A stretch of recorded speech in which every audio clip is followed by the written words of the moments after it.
My name is Lucas Kitchen, and this is Matthew Simmons. Say hi, man. Hello. So we want to share something with you today. I am of the firm opinion that the gospel has gotten pretty confused by most churches and modern Christians. And in fact, that confusion sort of spills out in how people talk about the gospel. Some people may be pretty clear in their minds, but when they talk about it, it becomes very, very confused. And so I thought it'd be kind of fun to bring Matt in today, and we would do a little bit of what I might call a reader's theater. So we sort of typed out a little scenario that I think you might find interesting. So I want you to imagine that Matthew is walking into a gym, the kind of gym where you might work out, lift some weights, whatever. And so he comes into this gym, and there's a counter and a clerk, and above the clerk's station it says free membership. And so this is the conversation that follows the free membership. And I think you'll see how it sort of relates to our subject. So how do I become a member? Oh, you just have to know that you're a member, and then you're in. So I'm a member? Hooray. Well, hopefully this will work. I've always wanted to lose weight. Oh, well, I should probably tell you that if you're really a member of the gym, you will lose weight.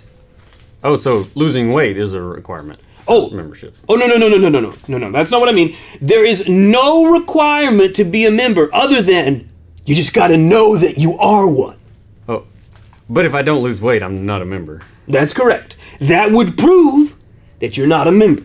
So then losing weight is a requirement for membership. No, you're not getting it. You either are a member or you aren't. But if you don't lose weight, it will prove that you never truly joined.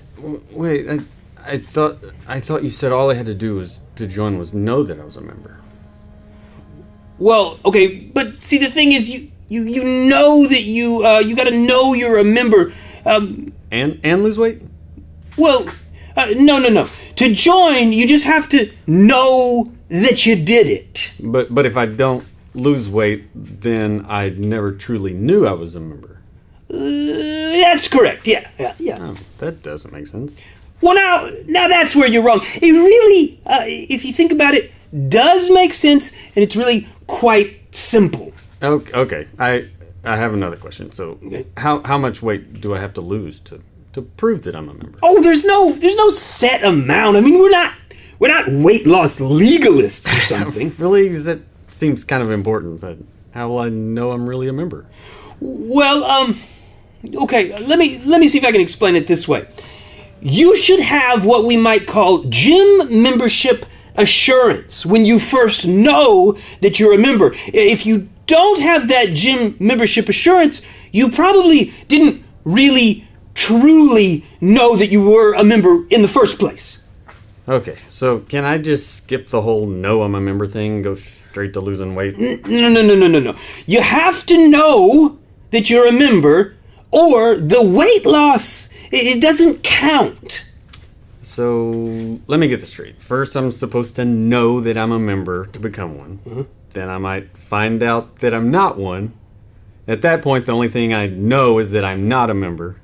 And to further complicate things, the supposed weight loss evidence that I am a member can be counterfeited.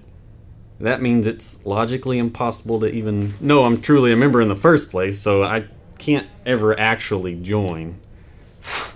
You are aggressive. Now, let me just say, you're twisting my words up. No. It's really simple. It's not rocket science, Yeah, it's nonsense. Okay, so that's our little idea of what it's like to hear the gospel for the first time from somebody that's a bit confused. Now, I want to hopefully, try to clear this up. Matt, when did you become a believer? Were you pretty young? 99, yeah. 99. 17, yeah. 17. Okay, so were you in high school? Yes. Okay, so in high school. So what was it like the first time you heard it? Yeah, very unclear. I'm trying to remember the first time. Yeah. Were you in your youth group at the time? Yeah, I would have been. Okay. Yeah. And was it like, was it sort of just a passing thing where they would talk about it and you heard it multiple times, or do you think it was was it like a single event? Yeah, I don't know that it was a single event. I felt like it was just a little bit from here and a little from there. So I don't know if I ever. It took a while before I really put it all together and got a clear picture of what it was. So. Yeah. Okay. Yeah. I mean, my experience is kind of the same. I mean, I feel like. Through high school and even through, I was in ministry for a few years, and I was like still asking myself the question, so what's my role in my salvation? Like, what am I supposed to do here? I mean, I was pretty sure I had done it, but I just wasn't sure which thing I had done actually did it, you know? And so I think maybe it'd be valuable to kind of try to clear that up just a little bit. So if you look at the book of John, I assume have you read the Gospel of John? Yeah. So the Gospel of John in chapter 20, verse 31, I believe, it tells us what the purpose statement is, and it says that book is specifically written so that we can know that we have eternal life. And this little illustration, I guess you could call it a skit that we did, is kind of a mirror of how the Gospel's often talked about. And what it reveals is that the way that the Gospel's often taught, somebody is not logically able to know if they have salvation. Did you ever have like doubts that you? Oh yeah. What was that like? What do you remember? Just wondering if I had done enough, or am currently trying to do enough, or I don't know. Yeah. So, I remember the same kind of thing. Sure. I would. I remember when I was a kid, I would lay in bed because I was told that what I needed to do was ask for forgiveness. And so I was told that, and so I remember night after night laying in bed begging God to forgive me because I wasn't sure, did it take? Did it work? Did he forgive me? And to further complicate it, sometimes I was told that I should have some kind of feeling. Did you get that sort of response that you're supposed to have some kind of feeling? And so it just was a confusing thing. Now, I'm confident that in there somewhere was the gospel, but there was all this other extra stuff that was just like, where did that come from? And so basically where I'm headed with this is that if you look at the Gospel of John, it's really pretty clear.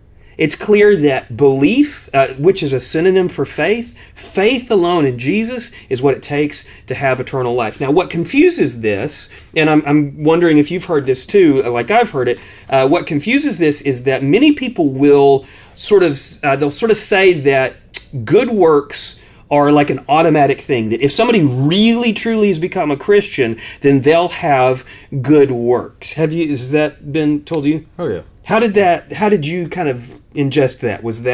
Did that give you more doubt, or what was the? Yeah, I mean, it brought on some doubt with myself because I felt like, I'd heard, that, and I felt like it probably should be an automatic thing. I'm like, did my salvation, did it really take, or, Yeah. So. It's like you throw some against the wall, does it stick? Am I actually saved? Yeah. Well, so one of the things that I always often say when this comes up is, why in the world, if good works are automatic for Christians, why does the Bible spend so much time telling us to have good works and warning us what happens if we don't?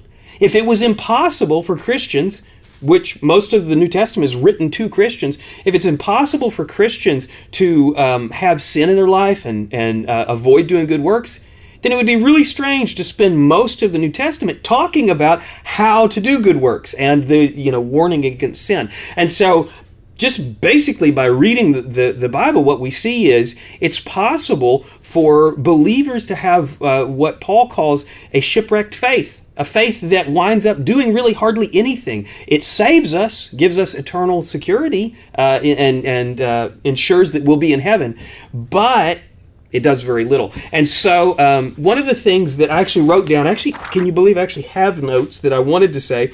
So here's kind of a statement that I think fairly clearly wraps all this up. Someone who believes in Jesus is eternally saved.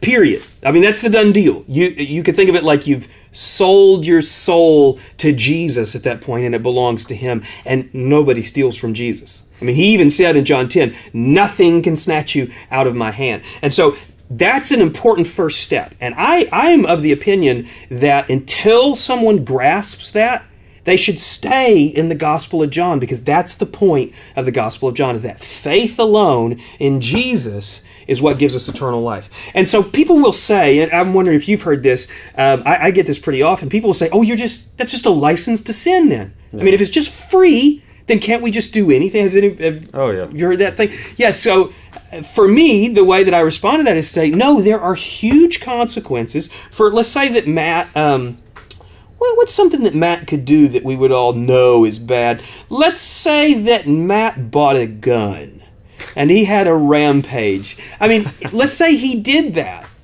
Could he still be saved? I mean, this is a huge question. So, what do you think? Let's say you believed in Jesus for eternal life and you murder somebody. Well, I mean, I have to say, yeah, I believe that, but that I am eternally saved. But yeah, yeah. So that's what salvation is. It is a forgiveness for past sins, future sins. And some people say, that's not fair. That doesn't make sense that God would forgive us of all those sins. I mean, it's not just. Well, here's the bottom line. There are consequences for believers who don't do good works and actually live a life of sin. And the New Testament talks about this. And so here's the following statement, and I think this is why the gospel is so confused. A saved person can either do good, which will result in them being rewarded when they get to heaven, or they can do bad, which will result in them not being rewarded when they get to heaven. Now, some people think, well, that's not very fair. So a person who does evil can wind up in heaven? You bet.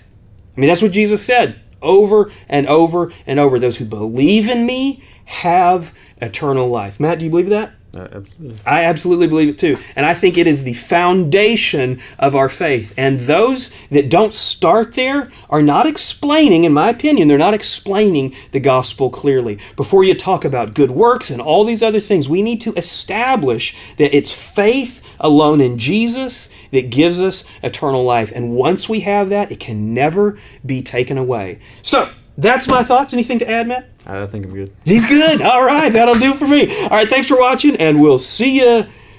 Well, will we ever do this again? Sure. Maybe next time. We'll see you next time. Thanks. All right. How'd that feel? Oh.